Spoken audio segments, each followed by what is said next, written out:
আমি কিন্তু সরাসরি আপনাদের এরকম বক্তা হই নাই। আমি একজন গার্মেন্টের শ্রমিক ছিলাম। আমার মা আমার মাদ্রাসায় পড়ার জন্য আমাকে পাঠাইছে।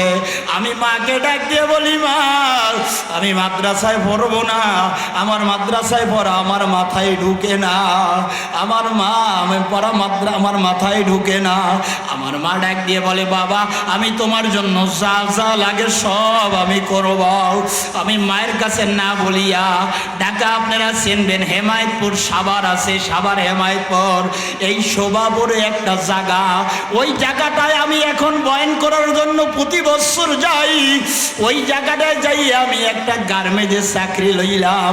ওই গার্মেন্টের শ্রমিক থেকে এখন আমি আল্লাহ তাআলা আপনাদের সামনে কথা বলায় গার্মেন্টের ভিতরে যাইয়া আমি চাকরি নিছি। তখন আমার 2200 টাকা বেতন।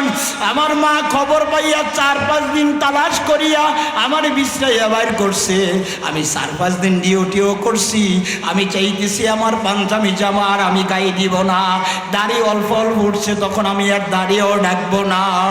আমি কি করলাম, আমি যখন ডিউটি করি আয় আর যাই, আল্লাহ আমার চাকরির জন্য বাসা থেকে যাই, আবার চাকরি থেকে বাসায় আসি। আমি নিজে নিজে চিন্তা করলাম আমি আর সুন্নতি জামাও গায়ে দিব না, আমি নবীজির দাড়ির সুন্নত এটাও রাখবো না। কিন্তু আমার মন এটা বলে না, আমি আর ফালাইতে পারলাম না। আমার মায় আমারে তালাশ করে করে আমার বান্দারে বিশ্রাইয়া বাইর করিয়া, আমারে আল্লাহ তালাশ করিয়া বাইর করিয়া আমার মা আমাকে ডেকে বলি, বাবা তোর মাদ্রাসায় পড়া লাগবে না, ল বাড়িতে চল, বাড়িতে চল, তোর মাদ্রাসায় পড়া লাগবে না। আমার মা আমাকে নিয়া এরপরে বাড়ির কাছে নিয়া এটা মাদ্রাসায় আবার জোর করে দিয়ে আসছে। তখন আমি নিজে নিজে চিন্তা করছি, আমার মা যখন আমার গ্রাম থেকে আমাকে ঢাকা হেমায়েতপুর পর্যন্ত আনার জন্য যাইতে পারছে, আসতে পারছে, আমাকে নেওয়ার জন্য মাদ্রাসায় পড়াইবে, আল্লাহ তুমি যেখানে নাও আমি আর মাদ্রাসার লাইন ছাড়ব না। এই যে আমি মাদ্রাসায় পড়াশোনা শুরু করলাম, আজ আপনাদের জোয়ায় যেখানে যাই সবাই বলে, হুজুর আমার মার জন্য দোয়া করেন, বাবার জন্য দোয়া করেন। আর আল্লাহ না করুক যদি আমি ওই লাইনে চলিয়া যাইতাম, আমার নামাজ চলিয়া যাইত, আমার রোজা চলিয়া যাইত, আমার সুন্নতি জামাও চলিয়া যাইত। এ আল্লাহর বান্দা, এই মাদ্রাসায় তালিমুস সুন্নাহ মাদ্রাসায় তুমি রাত গভীরের মধ্যে এসে একটু দেখবা, বাইজিদ বুস্তামির একটা ঘটনা শোনেন আপনারাও। বাইজিদ বুস্তামি মায়ের গর্ভে থাকা অবস্থায় তার আব্বা নিয়াত করছে মাদ্রাসায় পড়াইবে, কিন্তু বাইজিদ বুস্তামির বাবা দুনিয়া থেকে বিদায় হয়ে গেছে। বাইজিদ বুস্তামি তার মায়ের গর্ভ থেকে দুনিয়া আসছে, ছোট্ট থেকে বড় হইছে, ছোট্ট থেকে বড় হইয়া মাদ্রাসার লাইনে নিয়ে গেছে। মার একটাই কথা, হুজুর আমার সন্তান আলেম না হওয়া পর্যন্ত আমার সন্তান যেন বাড়িতে যায় না। আল্লাহর বান্দা ওই উস্তাদ ওই শিক্ষকদের জানাইয়া দেয়, বাইজিদ রে তুমি যদি কোরআন শরীফের 1 থেকে 2 অংশ তুমি পড়তে পারো, তাইলে তোমার মা বাবার সাথে দেখা করার সুযোগ তুমি পাইবা, নাইলে কিন্তু পাইবা না। বাইজিদ বুস্তামি রহমাতুল্লাহি আলাইহি এবারে আল্লাহ অল্প দিনের মধ্যে কোরআনের শুরু থেকে 20 থেকে 22 পারা পর্যন্ত মুখস্থ করিয়া ফেলাইছে। এদিক দিয়া মা দোয়া করতেছে, যখন 20 থেকে 22 পারা মুখস্থ হয়ে গেছে, ওস্তাদরা ডাক দিয়া বলে, হুজুর আমার মায়েরে আমি দেখি না, আমার মায়ের একটু দেখতে মন চাই, হুজুর আমার একটু ছুটি দিবেন রে। হুজুর বলে, যখনই এত করিয়েই বলে যা একটু মার লগে দেখা কইরা আয়। আল্লাহর বান্দা যখন মায়ের সাথে দেখা করার জন্য গেছে, বিকাল বেলা হুজুরে ছুটি দিয়া দিছে, বাড়ি যাইতে যাইতে সন্ধ্যা হয়ে গেল। সন্ধ্যার সময় বাড়ির দরজার সামনে গিয়া মাকে ডাক দেয়, মা ও মা, আমি তোমার বাইজিদ আইছে, একটু দরজাটা খুলবানি। মা ডাক দিয়ে বলে, আমার বাইজিদ আসতে পারে না, আমার বাইজিদ আলেম না হইয়া বাড়িতে ফিরবে না। এত ডাকাডাকি করলো, বাইজিদের মা দরজা আর খুললো না। আল্লাহর বান্দা, এবারে রাত গভীর হয়ে গেছে, তারপর মাকে ডাকে, মাগো আমি তোমার বাইজি, তুমি কি আমার কণ্ঠটা শুনিয়াও বোঝো না? মা বলে, কণ্ঠ মেলে, কিন্তু আমার বাইজিদ ওয়াদা করছে আলেম না হইয়া বাড়িতে আসবে না, আমার সন্তান বাড়িতে আসতে পারে না। এবারে যখন বাইজিদের মা দরজা খুললো না, বাইজিদের মা দরজা আর খোলে নাই। বাইজিদ এবার হেঁটে হেঁটে মাদ্রাসায় চলে গেল। মাদ্রাসায় আল্লাহ যাইয়া ওস্তাদের ডাক দেয়, হুজুর আমার মা আমার দরজা খুলে নাই, আমার মাই বলছে আলেম না হইয়া বাড়িতে আসবা না। এই কথা যখন আমার মা আমার জানা দিল, হুজুর আজ থেকে ওয়াদা করলাম আমি আলেম না হইয়া বাড়ি যাব না। এমন ওয়াদাই করছে, এমন ওয়াদাই করছে, আল্লাহ তারে কবুল কইরা নিছে।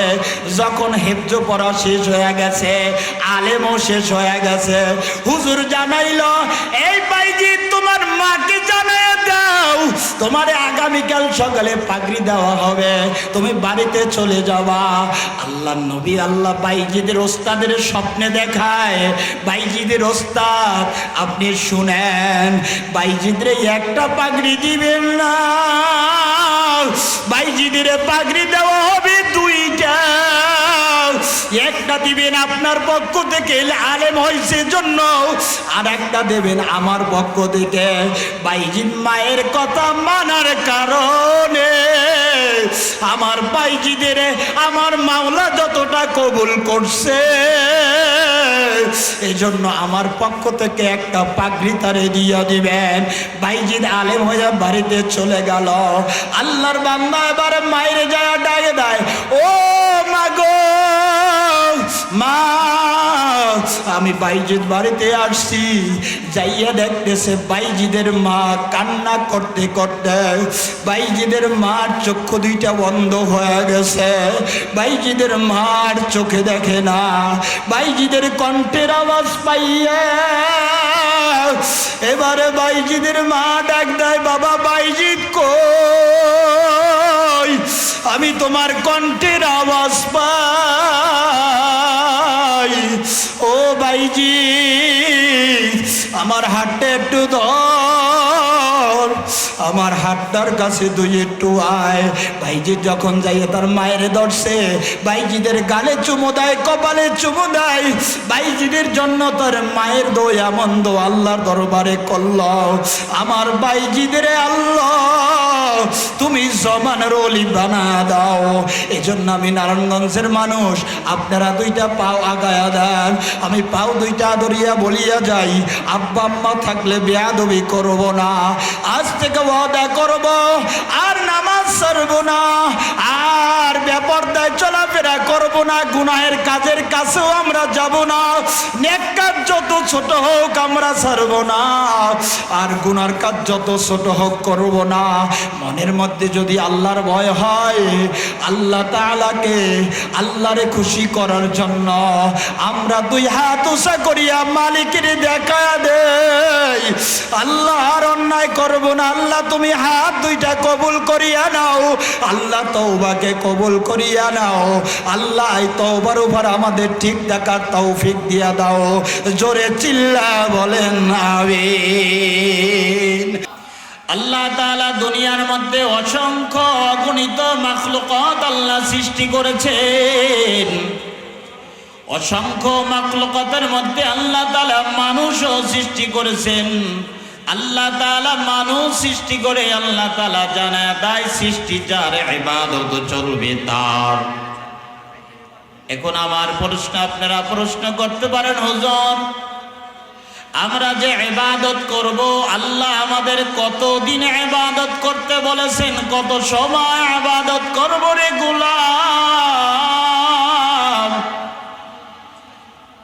আমাদের জীবন আছে যতদিন ইবাদত করব ততদিন, আমরা দুনিয়াতে বাঁচব যতদিন, একটু বলেন ইবাদত করব ততদিন, বাঁচব যতদিন ইবাদত করব ততদিন। আপনি আমাকে প্রশ্ন করতে পারেন হুজুর ইবাদত কি, ইবাদত কি, কি ইবাদত করব? আমরা একটা সীমাবদ্ধতা করে নিয়েছি, আমরা মনে করি নামাজ ইবাদত, রোজা ইবাদত, পর্দা করা ইবাদত, জিকির আজকার করা ইবাদত, সুবহানাল্লাহ তাসবিহ পড়া ইবাদত। এরে গোলাম, এতটুকুর মধ্যে ইবাদত সীমাবদ্ধতা না। আল্লাহ নিজে জানা দেয় ওয়াবুদু রাব্বাকুম। এ দুনিয়ার মানুষ, আমি আল্লাহ তাআলা তোমাকে বানাইলাম, বান্দা তুমি আমার হুকুম মতো যা করবা এটাই হবে ইবাদত। আমরা আল্লাহর হুকুমে নামাজ আদায় করি, আল্লাহর হুকুমে রোজা রাখি, আল্লাহর হুকুমে পর্দা করি, এগুলো আমরা মনে করি ইবাদত। এর বাহিরেও যা কিছু আছে বান্দা আল্লাহর হুকুম মতো যা করবে, নবীর তরিকা নিয়ে যা করবে, এগুলা সব হবে ইবাদত। বান্দা তুমি ঘুমাইতে যাও, এই বান্দা তুমি দোয়া পড়ো, ঘুমের ঘরে যাও, বিছানার উপরে যখন যাইবা, বান্দা তুমি ঘুমের ঘরে ঘুম যখন তোমার চোখে আসবে, আল্লাহর বান্দা ঘুমাইতে যখন যাইবা বান্দা একটা দোয়া পড়ো, আল্লাহুম্মা বিসমিকা আমুতু ওয়া আহইয়া। বান্দা তুমি পশ্চিমমুখী হইয়া, কিবলামুখী হইয়া, ডান হাত কাঁধের তলে দিয়া তুমি দোয়া পয়রা ঘুম যাও, আর আল্লাহকে ডেকে বলো, আল্লাহ আমি আমার জীবন, আমার যৌবন, আমার চলা, আমার ফেরা, আমার লেনদেন, আমার সব কিছু আমি তোমার রাস্তায় সফর্দ করে দিলাম, আল্লাহ ওয়াকফ করে দিলাম। বান্দা যতক্ষণ ঘুমে থাকবা এই বান্দার ঘুমটাও হবে ইবাদত। এই বান্দা ঘুমের মধ্যে যদি মারাও যাও, তুমি ঘুমের মধ্যে মারা গেলেও তুমি বান্দা দেখবা ঘুমটাও তোমার ইবাদতের মধ্যে যখন হয়ে যাইবে, বান্দা তোমার মরণটাও হবে ইবাদত। আল্লাহ যদি তোমাকে ঘুম থেকে যাচাই বাছাই করিয়া আমার আল্লাহ যদি তোমারে ফেরা দেয়, বান্দা মনে রাখবা, আবার যখন বান্দা ঘুম থেকে উঠবা ওই সময় তুমি দোয়া পড়ো, আলহামদুলিল্লাহিল্লাযী আহইয়ানা বা'দা মা আমাতানা ওয়া ইলাইহিন নুশুর। বান্দা ঘুম থেকে উঠিয়া দোয়া পড়িয়া ইস্তিনজায় ঢুকো। এরে বান্দা তুমি ডান পা দিয়া ঢুকবা না বাম পা দিয়া ঢুকবা? ওখানেও আপনারা বলেন নবীর সুন্নাত আছে না নাই? আমরা ইস্তেঞ্জায় ঢুকবো তো বাম পা দিয়া ঢুকবো। আমরা ঢোকার আগে দোয়া পড়ব, আল্লাহুম্মা ইন্নী আউযু বিকা মিনাল খুবুসি ওয়াল খুবাইস। বান্দা দোয়া পড়িয়া ভিতরে ঢুকো।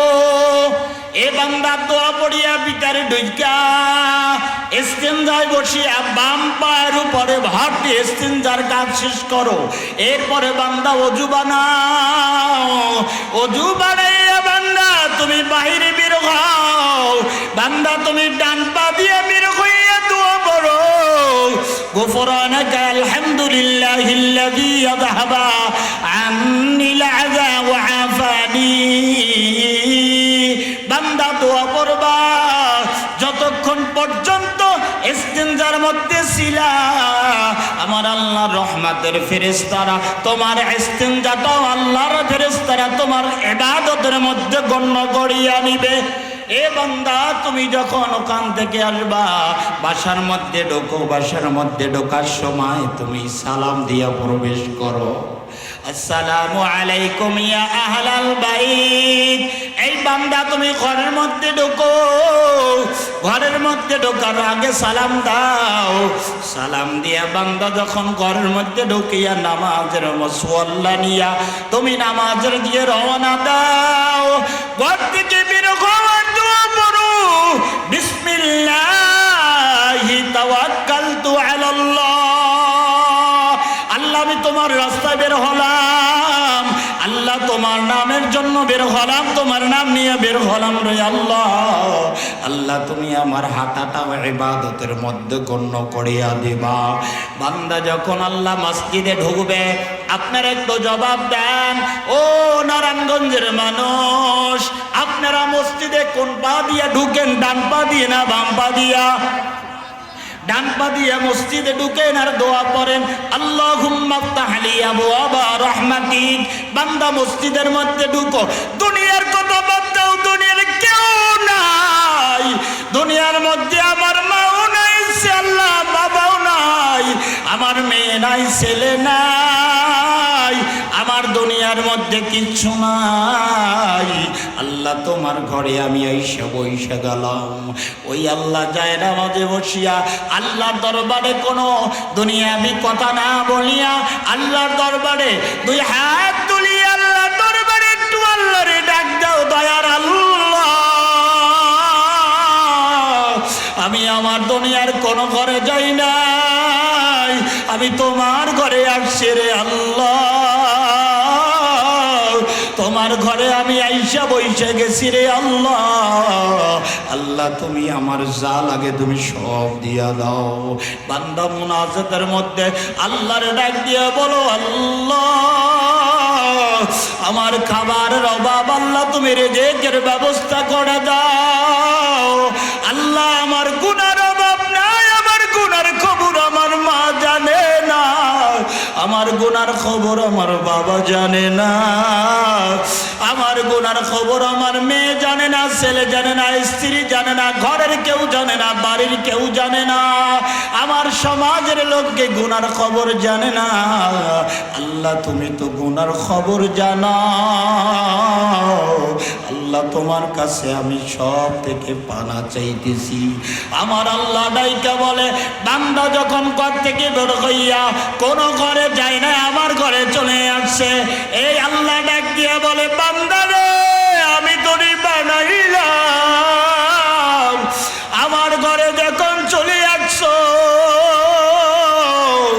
এ বান্দা দুনিয়ার কার ঘরে যখন যাও না, বান্দা তোর কি লাগবে বল, এ বান্দা তোর কি চাওয়ার আছে চা, আমি আল্লাহ তোর সব ব্যবস্থা করে দিব।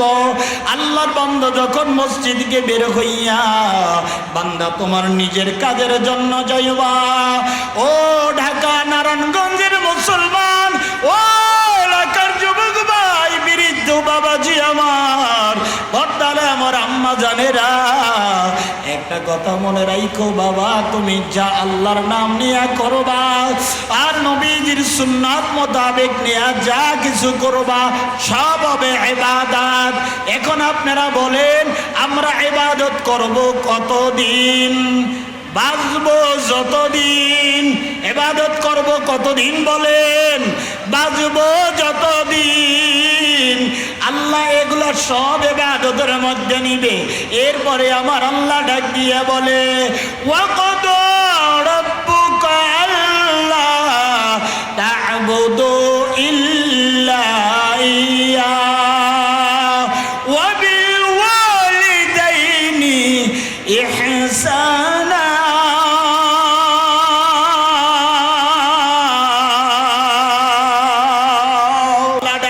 বলে, বান্দা ইবাদতের পরে তোমার কাজ হলো একটা, তোমার আব্বা আম্মা যদি বেঁচে থাকে তার খেদমত করো। এখন ওখানে প্রশ্ন আমার হয়ে গেল এটা, আমরা বাঁচবো যতদিন ইবাদত করব, ইবাদত করব ততদিন। এখন আমার মা বাবার খেদমত কতদিন করব? আল্লাহর নবী জানা দেয়, এ দুনিয়ার মানুষ, তোমার মা বাবা বাঁচবে যতদিন, তোমার ওখানে এই কথা না, বান্দা তুমি বাঁচবা যতদিন ইবাদত করবা ততদিন, কিন্তু ওইখানে কথা হলো তুমি বাঁচবা যতদিন, মা বাবার খেদমত করো ততদিন না, মা বাবা বাঁচবে যতদিন, খেদমত করো তো কতদিন। এই কথাটা কার জোরে বলেন? কথা কয় না, কার? এই কথাটা হলো আল্লাহর। আমার আল্লাহর কথা এখানে, এই দুইটা কথার দুইটা আইনের কোনো পাল্টাতে কেউ পারবেও না, কোনোদিন চেঞ্জ হবে না। এই হুকুম দুইটা কার জোরে বলেন? এই হুকুম দুইটা হলো আল্লাহর। আল্লাহর নবীর কাছে আপনাদের মতো আল্লাহর নবীর একজন সাহাবী, আনসার সাহাবী, আল্লাহর নবীজির কাছে আইসা ডাক দিয়া বলে, ও নবী আমার একটা প্রশ্ন ছিল। নবী বলে, প্রশ্ন করো। কি প্রশ্ন তোমার? তোমারে আমি আল্লাহর নবী হুকুম দিলাম, তোমারে আমি অর্ডার করলাম, বলো তোমার কি প্রশ্ন আছে? আল্লাহর নবীর সাহাবী রাইকা কয়, ও নবী আমার, আমি একটা কথা জানতে চাই নবী, দুনিয়ার মধ্য থেকে ভালো ভালো রান্না করিয়া কবরে নিয়ে যাওয়ার কোনো সুযোগ আসেনি? আল্লাহর নবীর কাছে যখন আল্লাহর নবীজির সাহাবী, ভাই কি হয়েছে এটা?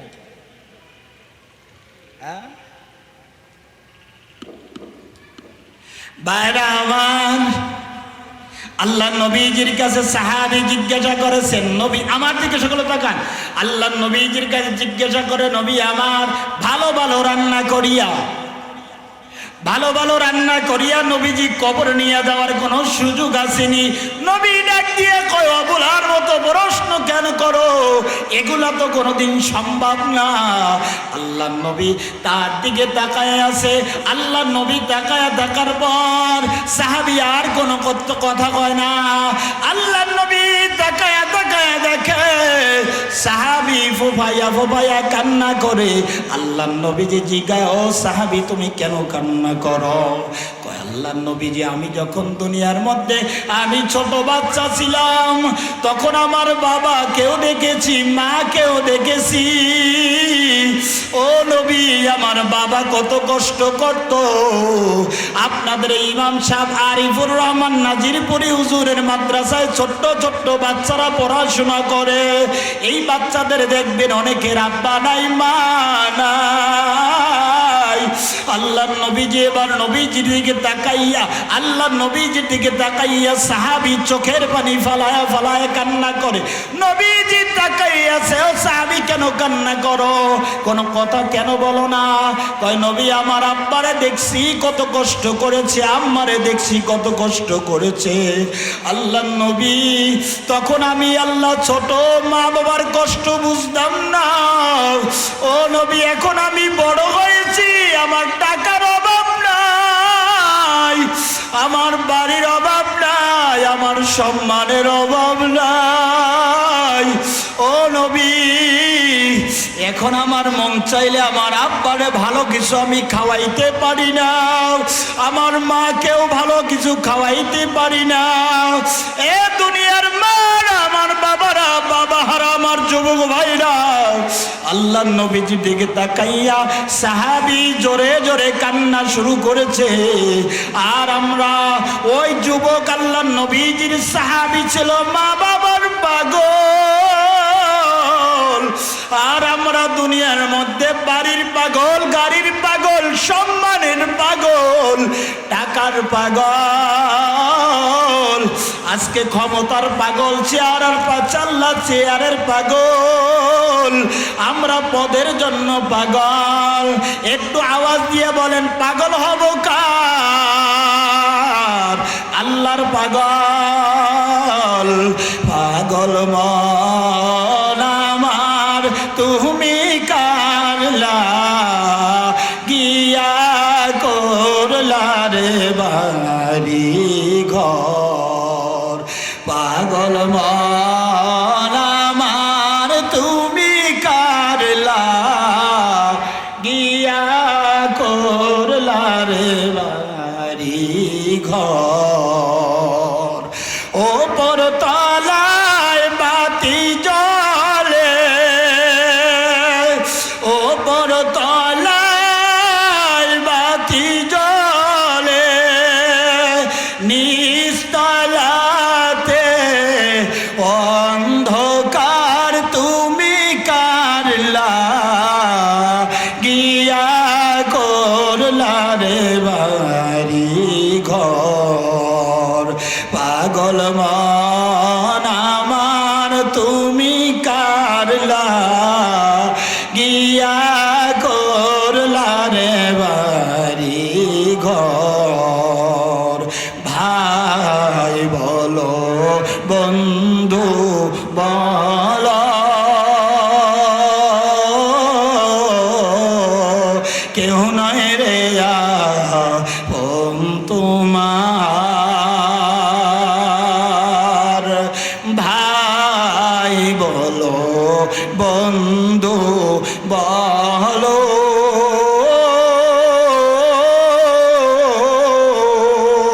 কেউ নয় রে আপন তোমার।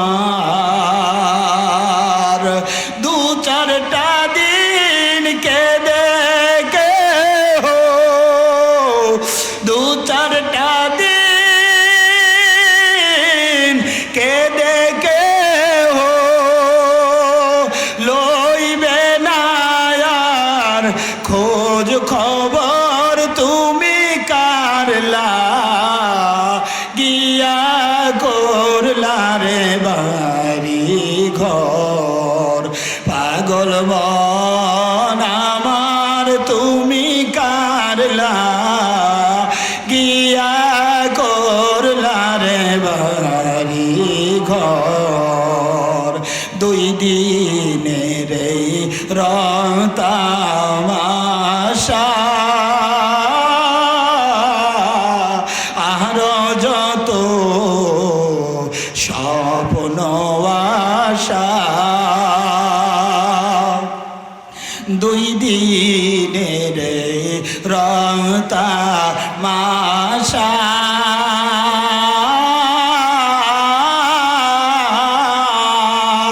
আর যত স্বপ্ন আশা।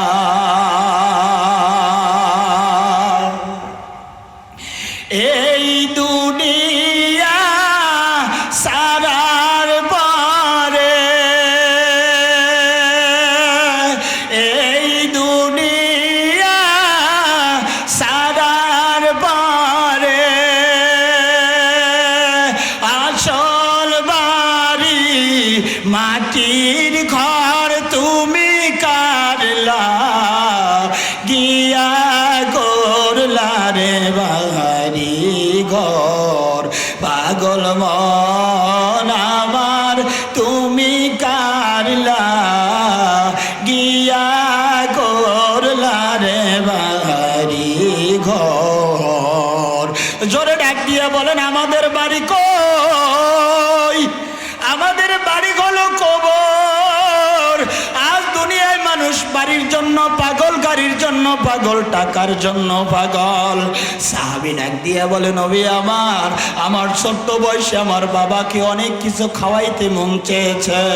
ও নবী আমার, আমি ছোট্ট বয়সে আমি পারি নাই, টাকাও ছিল না, আমার কিচ্ছু ছিল না, আমি কামাই করতে পারি নাই, আমার টাকা বাড়ি কিছু ছিল না রে নবী। নবী এবার সাহাবীর কান্না দেখা নবীও চোখের পানি ছাইরা দিয়া কান্নার আওয়াজ। সাহাবী ডাক দিয়া কয় নবী রে আপনি কেন কান্না করেন? আমার কথায় কষ্ট পেয়েছেন, আমারে তাহলে মাফ করে দেন। আল্লাহর নবী চোখের পানি ফালায়া ফালায়া কান্না করে আর সাহাবীরে ডাক দিয়ে কয় সাহাবী